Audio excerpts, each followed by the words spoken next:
Hey guys what's up, क्या हाल चाल। This is CA Nikunj going your tax mentor and yes, आज इस video में अपने रिवाइज करने वाले सप्लाई, पूरा का पूरा supply section 7 and section 8, schedule 1, schedule 2, schedule 3 और शेड्यूल 7 और 8 अपने रिवाइज करने वाले। पूरा वीडियो एंड तक देखिएगा ताकि आपका सप्लाई पढ़ा हुआ है तो आपको पूरा याद आ जाएगा, पूरा कॉन्सेप्ट क्लियर हो जाएगा। और एग्जाम के पहले इस वीडियो को एक बार देख लेना, अभी देख लेना, आपका पूरा कॉन्सेप्ट क्लियर हो जाएगा। रैपिड रिविजन चल रहा है जीएसटी में सप्लाई, ठीक है। तो चलो स्टार्ट करते हैं without wasting any time. Supply section 7 and 8, schedule 1, schedule 2, schedule 3, ये अपने को पढ़ना है। Section 7, 8, schedule 1, schedule 2, schedule 3 of CGST act 2017। Taxable event under GST supply होता है। पुराना इसके पहले मैंने कंपोजिशन स्कीम रिकॉर्ड किया था, कंपोजिशन स्कीम का video. I hope you understood, you पूरा का पूरा क्लियर हो गया आपको। आज अपने स्टार्ट करेंगे सप्लाई। चलिए सर स्टार्ट करते हैं। Section 7 and section 8 supply chapter का बात करता है। सेक्शन 7 सप्लाई चैप्टर का बात करता है। सप्लाई के कुछ इंपॉर्टेंट पैरामीटर्स होते हैं जो आपको याद रखना पड़ेगा कि supply should B of goods और सर्विसेज और बोथ। अगर सप्लाई गुड्स एंड सर्विसेज का नहीं है तो जीएसटी लगने वाला नहीं है, बिकॉज सर सप्लाई जब तक नहीं होगा तब तक जीएसटी नहीं लग सकता, because section 9 talks about GST levied है on intra state supply of goods and services. तो जब तक सप्लाई नहीं है तब तक जीएसटी नहीं लगेगा। तो कैरेक्टरिस्टिक्स पैरामीटर सप्लाई में क्या, सप्लाई गुड्स या सर्विसेज का होना चाहिए। गुड्स एंड सर्विसेज ही नहीं है तो सप्लाई नहीं माना जाएगा। Next, supply should be made for a consideration. अगर कंसिडरेशन मिसिंग है तो सप्लाई नहीं माना जाएगा। लेकिन इसका एक्सेप्शन क्या है, शेड्यूल 1 जिसमें 4 एक्टिविटीज मेंशन्ड है जहां पे सप्लाई माना जाएगा even if it is without any consideration. पढ़ेंगे हम लोग शेड्यूल 1 में। Next, supply should be made in the course of furtherance of business. अगर आपका course of furtherance of business में सप्लाई नहीं हो रहा है तो उस पर जीएसटी नहीं लग सकता, वो सप्लाई नहीं है, course of furtherance of business में होना चाहिए। इसका एक्सेप्शन है 7(1)(b). 7(1)(b) बोलता है import of services for a consideration whether or not in the course of furtherance of business, तो वो सप्लाई माना जाएगा। Next, supply should be made by taxable person. ये तो चार्जिंग सेक्शन ही बोलता है अगर टैक्सेबल पर्सन सप्लाई नहीं करे तो जीएसटी नहीं लग सकता, सप्लाई के अंदर में वो नहीं आएगा। टैक्सेबल पर्सन करना चाहिए सप्लाई, यानी जीएसटी में जो रजिस्टर्ड है या लायबल टू बी रजिस्टर्ड है अंडर सेक्शन 22 और 24 of CGST act 2017। Next, supply should be a taxable supply, यानी जो सप्लाई पे टैक्स लेवी होता है वो होना चाहिए टैक्सेबल सप्लाई, तभी टैक्सेबल सप्लाई होगा तभी जीएसटी लग सकता है। मेन पैरामीटर्स है सर, ठीक है। सर हमें फटाफट बताइए मेन सप्लाई का सेक्शंस क्या क्या है। Section 7(1), 7(1)(a), 7(2) and 7(3). 7(1) talks about supply includes and 7(1)(a) talks about when supply is considered under section 7(1) तो either it will be treated as a supply of goods or a supply of services, जो कि आपको देखना पड़ेगा schedule 2 में जाके। Next है 7 subsection 2 which talks about supply excludes। Supply में क्या क्या नहीं आता, that is referred in schedule number 3 of CGST Act, जिसका शॉर्ट फॉर्म में ई मैजिक प्लस आई मैं आपको पढ़ा दूंगा।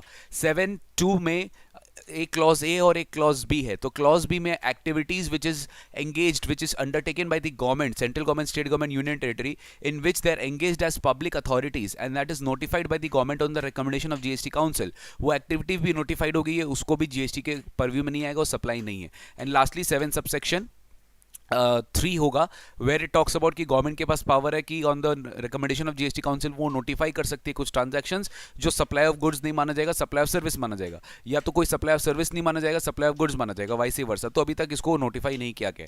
सर स्टार्ट करते हैं 7(1) से पहले। 7(1)(a) talks about supply includes all forms of supply such as sale, transfer, barter, lease, license, rental, exchange, disposal made or agreed to be made for a consideration in the course or furtherance of business। ये है supply 7(1)(a) में, consideration भी होगा, business भी होगा। Next है 7(1)(b), service import कर रहे हैं for a consideration whether or not in the course or furtherance of business, that is also known as supply. इसको भी सप्लाई के परव्यू में आएंगे, even if it is not in the course of furtherance of business तो भी supply होगा। Next होगा 7(1)(c), रेड विद शेड्यूल 1, जो बोलता है कि supply should B activities specified in schedule 1 even if it is made without any consideration, उसको भी सप्लाई में फॉल करेंगे। शेड्यूल 1 में 4 पैराज है, वो बाद में पढ़ेंगे। नेक्स्ट है 7(1)(a) वेयर एक्टिविटीज और transaction is treated as supply under 7(1) under A, B और C, ठीक है। तो it will be either treated as supply of goods or treated as supply of services, this is referred in schedule number 2, ठीक है। तो sir 7(1)(a) आपको पढ़ा दिया गया, 7(1)(b) आपको पढ़ा दिया गया। अब आपको बताता हूं शेड्यूल 1 में ऐसा कौन सा 4 एक्टिविटी है, शेड्यूल 1 में ऐसा कौन सा 4 एक्टिविटी है जिसपे जीएसटी लगने वाला है even if it is without any consideration, वो सप्लाई मानना पड़ेगा। पहला, परमानेंट ट्रांसफर या disposal of business assets if input tax credit has been availed on such asset। permanent transfer of business assets if input tax credit has been availed on that asset, अगर मैंने input tax credit ले लिया उस particular asset के purchase पे और मैं उसको सप्लाई कर रहा हूं without any consideration, permanently transfer कर रहा हूं, तो सर वो जो ट्रांसफर माना जाएगा वो डीम टू बी सप्लाई माना जाएगा even if it is without any consideration. Next para 2, supply of goods and services between distinct persons और related persons. Distinct persons अगर आपस में सप्लाई कर रहे हैं या related persons आपस में सप्लाई कर रहे हैं तो उसको भी सप्लाई माना जाएगा even if it is without any consideration. लेकिन इस केस में एक एक्सेप्शन है, अगर एम्प्लॉयर एम्प्लॉय को गिफ्ट्स दे रहा है in a financial year not exceeding 50,000 तो इस केस में सप्लाई नहीं माना जाएगा. 50,000 का लिमिट है per employee in a financial year, supply नहीं माना जाएगा. 50,000 तक अगर मैं एक एम्प्लॉय को गिफ्ट दे रहा हूं इन अ फाइनेंशियल ईयर, ये सप्लाई नहीं माना जाएगा क्योंकि गिफ्ट में तो कंसिडरेशन नहीं है बट आपको उसको सप्लाई कर रहे हो. Sir employer employee related persons होता है, एम्प्लॉयर एम्प्लॉय रिलेटेड पर्संस होता है, समझ में आ रहा है आपको. एम्प्लॉयर अगर एम्प्लॉय को कुछ भी सप्लाई कर रहा है वो रिलेटेड आपस में, तो विदाउट एनी कंसिडरेशन भी ट्रांसफर कर रहा है तो जीएसटी लग सकता है, सप्लाई है. लेकिन यहां पे बोल दिया up to 50,000 to a particular employee in a financial year GST नहीं लगेगा, सप्लाई के डेफिनेशन में नहीं आएगा. सर ये इंपॉर्टेंट है जानना कि रिलेटेड पर्संस कौन होते हैं, डिस्टिंक्ट पर्संस कौन होते हैं. वो रिलेशंस जो है वो explanation to section 15 of CGST act जो वैल्यू सप्लाई का चैप्टर उसका एक्सप्लेनेशन में ये दिया हुआ है कि रिलेटेड पर्संस कौन कौन कब कब माने जाएंगे. First of all related persons में लीगल पर्संस भी इंक्लूड होता है, यानी कुछ रिलेशंस बताए गए कि such persons are directors of one another business, legally recognised partners of the same firm, one person controlling the another person's, their employer employee, या one person is holding 25% stake of both the companies, तो both the companies आपस में क्या हो जाएंगे, related हो जाएंगे. एक थर्ड पर्सन जो है वो दो कंपनी को कंट्रोल कर रहा है तो दो कंपनी आपस में क्या हो जाएंगे, रिलेटेड हो जाएंगे. और दो कंपनी मान लीजिए आपस में एक थर्ड पर्सन को कंट्रोल कर रहा है तो वो दो कंपनी आपस में क्या हो जाएंगे, रिलेटेड हो जाएंगे. ठीक है. Such persons are members of the same family, family के सेम फैमिली मेंबर्स जो आपस में है वो भी कौन हो जाएंगे, रिलेटेड हो जाएंगे. कौन हो जाएंगे, रिलेटेड हो जाएंगे. ध्यान रखेंगे फैमिली में कौन होता है, स्पाउस, चिल्ड्रन और बाद बाकी जितने भी डिपेंडेंट्स है आपके, ठीक है, पेरेंट्स, ब्रदर्स, सिस्टर्स जो आपके डिपेंडेंट है होली एंड मेनली, वो आपके फैमिली में आ जाएंगे. डिस्टिंक्ट पर्संस क्या है, सेक्शन 25 का दो सब सेक्शन है 4 एंड 5 जो डिस्टिंक्ट पर्संस का कॉन्सेप्ट को समझाता है. डिस्टिंक्ट पर्संस जैसे रजिस्ट्रेशन चैप्टर से उठ के आता है कि एक single person can take multiple registrations in a state और another state. In that case person एक ही होता है बट उसका रजिस्ट्रेशंस अलग अलग होता है, अलग अलग स्टेट में या सेम स्टेट में, बिकॉज उसका अलग बिजनेस है या बिकॉज उसका अलग प्लेस ऑफ बिजनेस है. तो इन दैट केस माना जाता है कि दो one registered person is having another registration in the same state or in another state, तो they both will be deemed to be distinct persons. और उनके बीच में कोई भी सप्लाई होगा तो सप्लाई माना जाएगा, उसमें जीएसटी भी लग जाएगा. उनके बीच में अगर कोई भी सप्लाई होगा विदाउट कंसिडरेशन उसमें जीएसटी भी लग जाएगा. अब वैल्यूएशन चैप्टर में आपको सिखाया जाएगा कि वैल्यूएशन किस तरीके से ली जाएगी, उसके ऊपर रूल नंबर 28, 29 बात करेगा, वो अपने बाद में डील करेंगे. ठीक है सर, ये क्लियर हुआ. 25(4) बोलता है दो registered persons with in the same pan on all India basis, अगर आपस में कुछ भी ट्रांसफर सप्लाई कर रहे हैं तो सप्लाई होगा विदाउट एनी कंसिडरेशन हो तो भी. नेक्स्ट है 25(5) a registered person in a state having an establishment in another state और अ यूनियन टेरिटरी. जैसे दो अलग अलग स्टेट में एस्टैब्लिशमेंट और एक पर्सन रजिस्टर्ड एक स्टेट में, तो मान लिया जाएगा एस्टैब्लिशमेंट ऑफ डिस्टिंक्ट पर्संस और आपस में अगर सप्लाई कर रहे हैं तो वहां पर जीएसटी लग जाएगा even if it is without any consideration. Sir stock transfer होता है, ब्रांच ट्रांसफर होता है इन टू डिफरेंट स्टेट्स, भले ही वो एक ही पर्सन का, इसको भी अपने डिस्टिंक्ट पर्सन मानते हैं, इस पे भी जीएसटी लगता है even if it is without any consideration. यहां पे आपको समझा दिया गया था एम्प्लॉयर अगर एम्प्लॉय को 50,000 तक का गिफ्ट देता है in a financial year, in that case उस पे जीएसटी नहीं है, it is not treated as supply. Para 3 of schedule 1, अगर सप्लाई कर रहे goods between principal to agent, goods का बात कर रहा है, प्रिंसिपल एजेंट को सप्लाई कर रहा है, जहां पे एजेंट क्या कर रहा है, प्रिंसिपल के बिहाफ में फर्दर सप्लाई कर रहा है रेसिपिएंट को, तो in that case this para tells that principal और एजेंट आपस में जो सप्लाई कर रहे गुड्स का, even if it is without any consideration उसमें जीएसटी लग जाएगा. उल्टा वाइसी वर्सा, अगर एजेंट वेंडर से रिसीव कर रहा है प्रिंसिपल के बिहाफ में, तो जो एजेंट है वापस प्रिंसिपल को रिसीव करके ट्रांसफर करेगा, तो एजेंट सप्लाई कर रहा है किसको, वापस प्रिंसिपल को, where he undertakes to receive the goods on behalf of the principal from the vendor. ठीक है.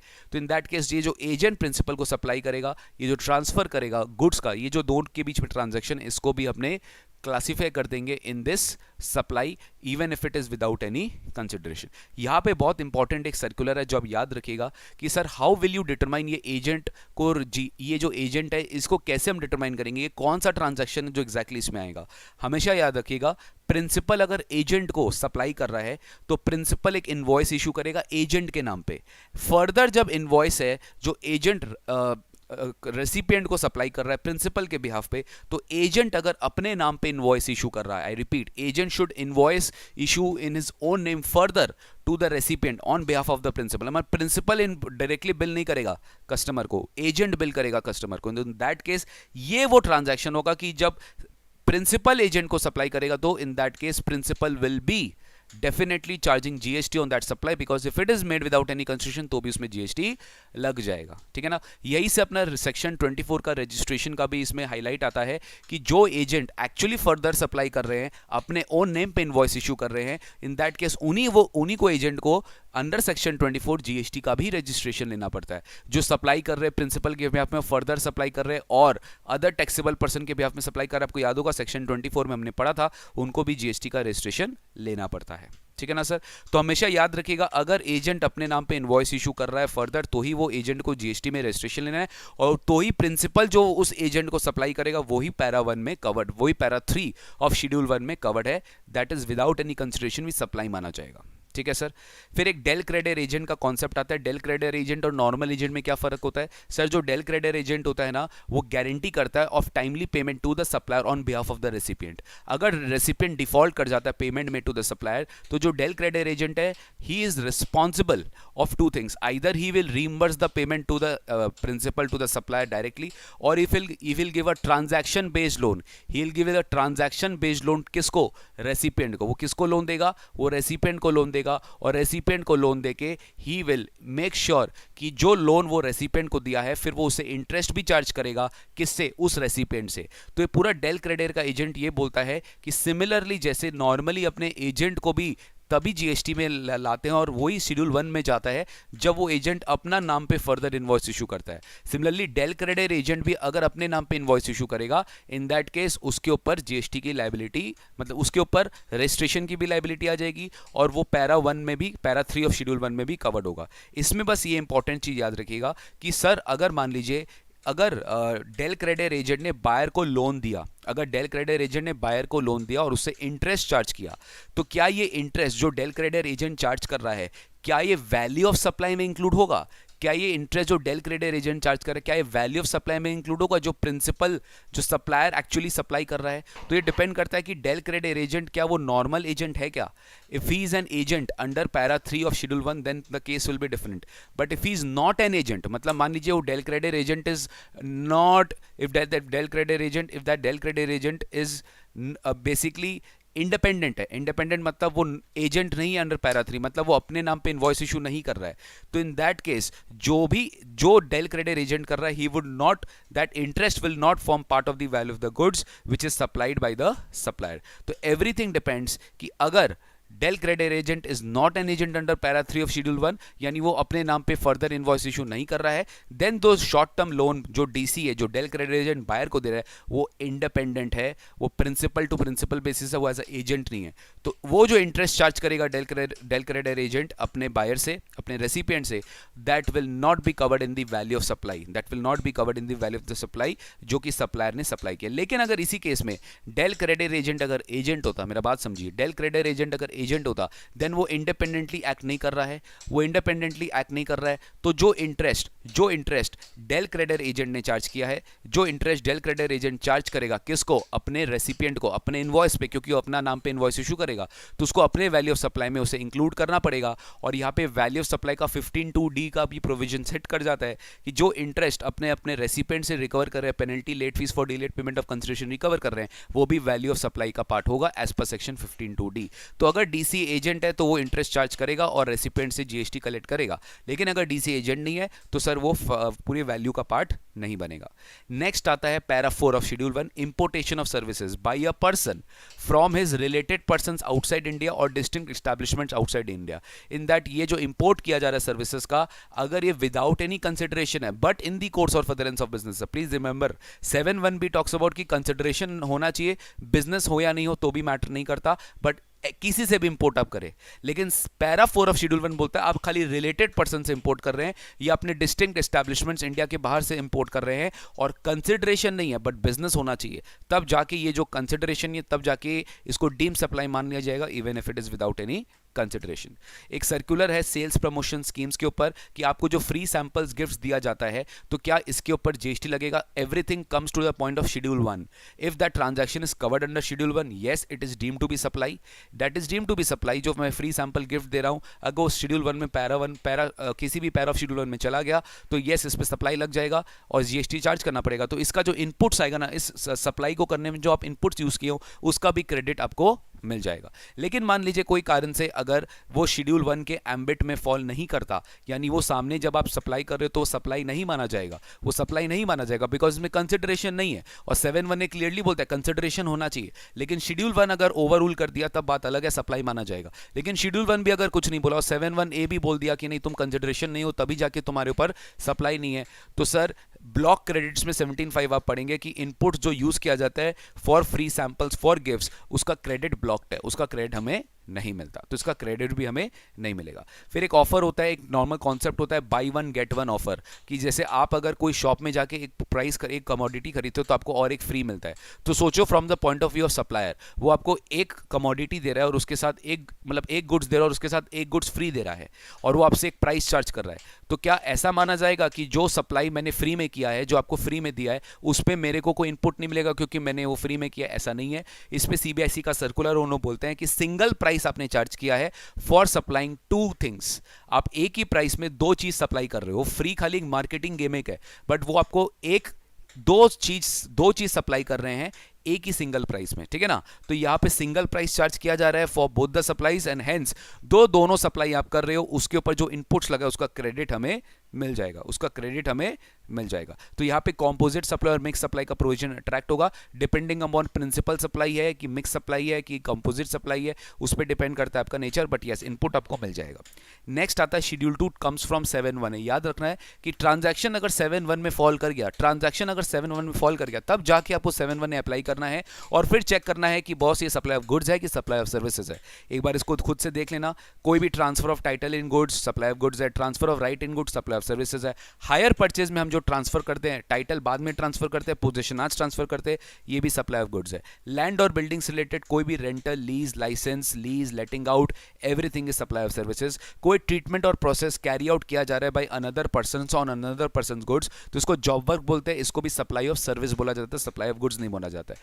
ट्रांसफर ऑफ बिजनेस एसेट्स, अगर मैं goods as a part of business asset आपको ट्रांसफर कर रहा हूं डायरेक्टली, ठीक है, तो इन दिस केस इसको भी सप्लाई ऑफ गुड्स मानते हैं। लेकिन अगर चेंज इन यूज हो रहा है कि एक असेट को जो बिजनेस पर्पस के लिए यूज किया जा रहा था अब उसको प्राइवेट पर्पस के लिए दिया जा रहा है यूज करने के लिए, तो इसको सप्लाई ऑफ सर्विस माना जाता है। और जब कोई डिसकंटिन्यूएंस ऑफ बिजनेस होता है या cease to be form a taxable person होता है, तो जो भी क्लोजिंग स्टॉक है आपके पास that is deemed to be supplied होता है in the course of furtherance of business, और इसको भी सप्लाई ऑफ गुड्स माना जाता है। लेकिन इसमें 2 एक्सेप्शंस है। अगर business as a going concern transfer हो रहा है तो ये एप्लीकेबल नहीं होगा, और अगर कोई भी person as a authorise representative carry on कर रहा है वो business as a going concern और वो अगर टैक्सेबल पर्सन है, मतलब उसके ऊपर जीएसटी की लायबिलिटी आएगी फ्यूचर में, तो ये ट्रांसफर नहीं माना जाएगा, इस पे सप्लाई ऑफ गुड्स की प्रोविजंस अट्रैक्ट नहीं होगी। So I know I am very fast, but as you know that this is a rapid revision. Only if you know the entire concept, then only you'll be able to grasp this full video very nicely.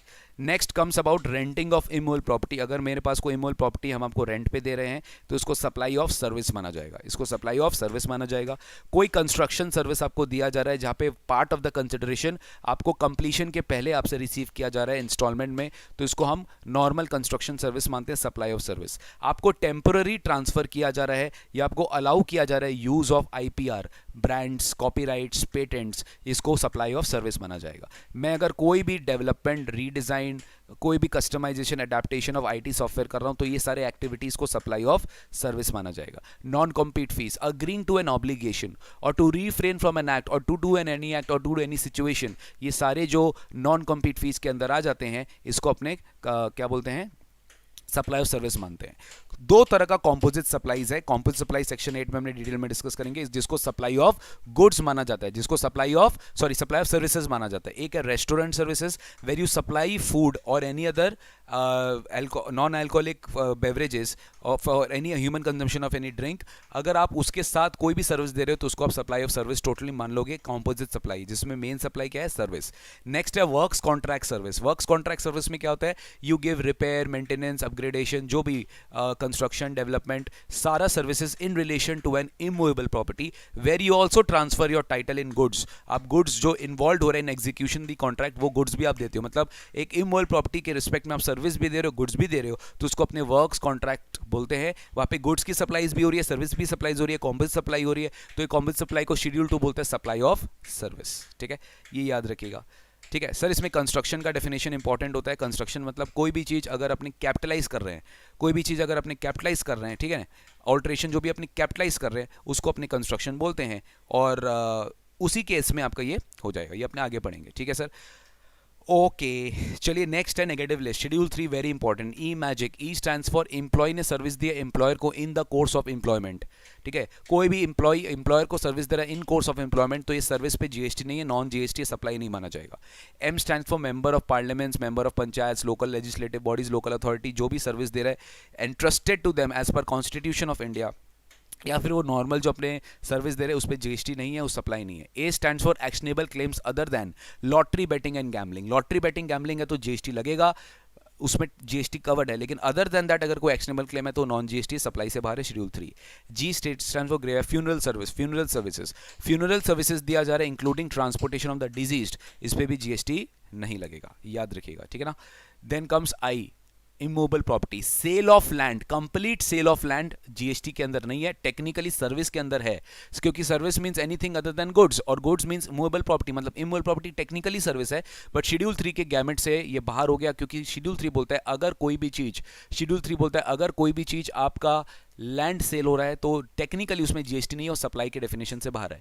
या फिर अगर building भी आप cell कर रहे हो after completion certificate और issue of completion certificate और फर्स्ट ऑक्यूपेशन व्हिचएवर इज, उसी के बाद आपको कंसिडरेशन मिल रहा है, मतलब रेडीमेड फ्लैट्स अगर अपने बेच रहे हैं तो इन दैट केस बेचने के बाद अगर पैसा मिल रहा है तो उसको कंसिडरेशन मिल रहा है, तो उसको अपने सप्लाई नहीं मानते, शेड्यूल 3 के एम्बिट में इंक्लूडेड है, इसमें जीएसटी नहीं लगेगा। समझ में आ रहा है मैं क्या बोल रहा हूँ? यस सर, आप बिल्कुल समझ में आ रहा है आप क्या बोल रहे हैं।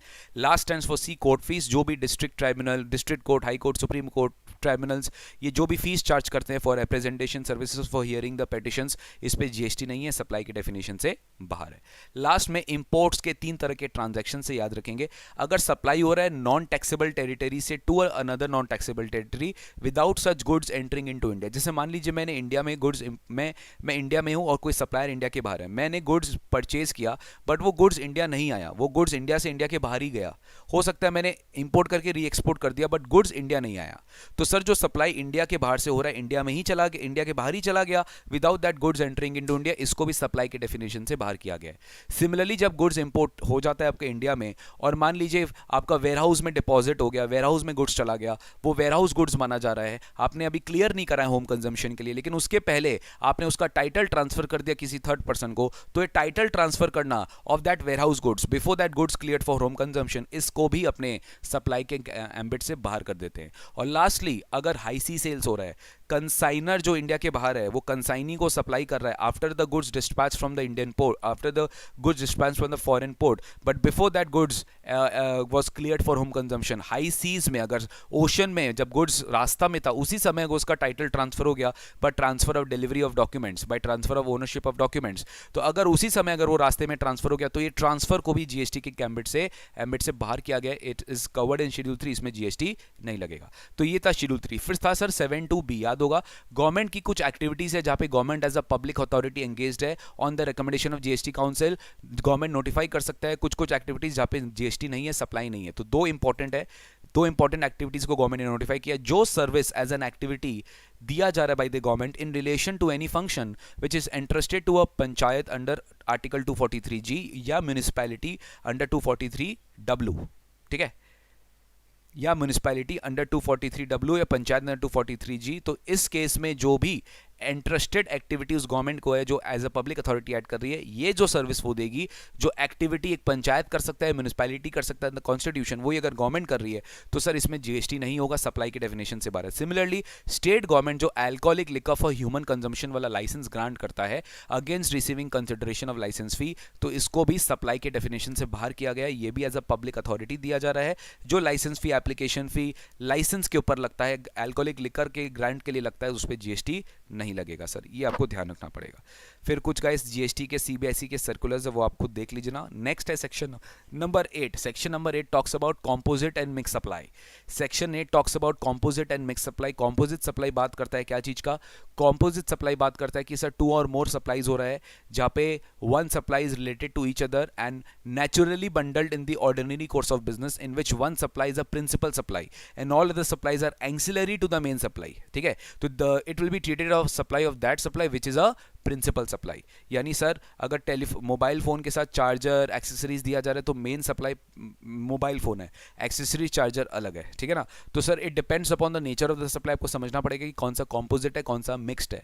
तो कॉम्पोजिट में एक सप्लाई प्रिडोमिनेंट होता है, प्रिंसिपल सप्लाई होता है, जिसको अपने बोलते हैं प्रिडोमिनेंट सप्लाई, जिसको अपने बोलते हैं predominant supplies which carries the important part of the supply और which is the important nature of the main part of the supply and all other supplies are ancillary to that main supply, जिसको अपने principal supply बोलते हैं। तो composite supply में GST का rate principal supply का ही लग जाता है। Similarly mix supply, mix supply क्या होता है सर?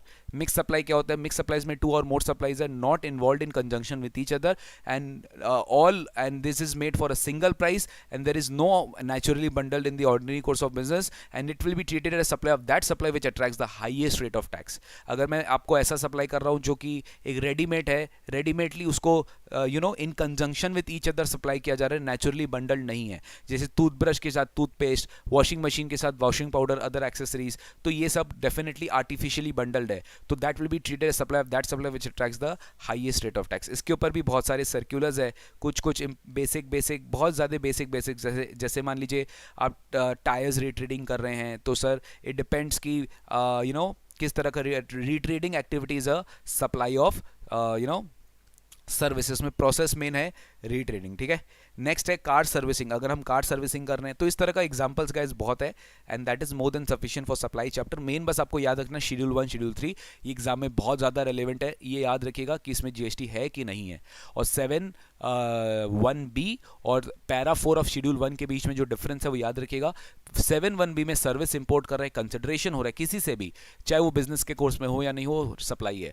बट पैरा 4 शेड्यूल 1 में आप इंपोर्ट कर रहे हो सर्विस किसी रिलेटेड पर्सन से या डिस्टिंक्ट एस्टैब्लिशमेंट से, वहां कंसिडरेशन मिसिंग है बट बिजनेस एलिमेंट है, ठीक है, ये याद रखिएगा। So with this we complete our supply chapter. I know it was a rapid revision से और कोई एक्सपेक्टेशन नहीं है, just to make you aware of the laws, just to make you aware of the speedy laws revision जो आपने किए हैं। अगर आपको नहीं समझ में तो बार बार देखना और एक बार खुद से इंडिपेंडेंटली जिस भी टीचर से आप ट्यूशन लिए प्लीज जाके एक बार खुद से देखना और फिर यहाँ पर आके फिर आप रिवाइज कर सकते हो।